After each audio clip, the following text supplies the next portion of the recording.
Қасиетті Баянауыл жерінен Айбын тобы біздің бүгінгі студиямыздың құрметті қонақтары болып отыр. Ендеше, құрметті радио тыңдарман қауым, қадірлі өнер сүйер қауым, келесі кезекте назарымызды осы Айбын тобымен болған сұхбатымызға аударсақ.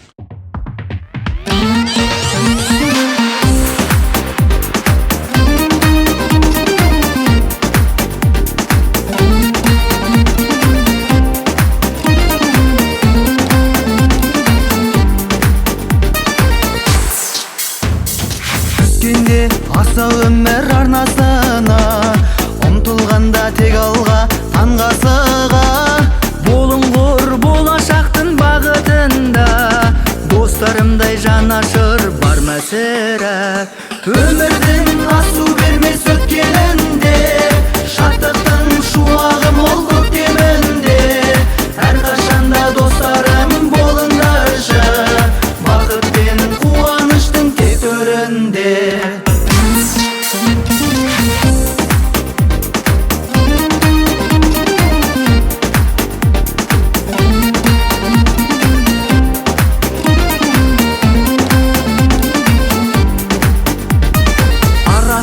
Жүрсек те тұзақта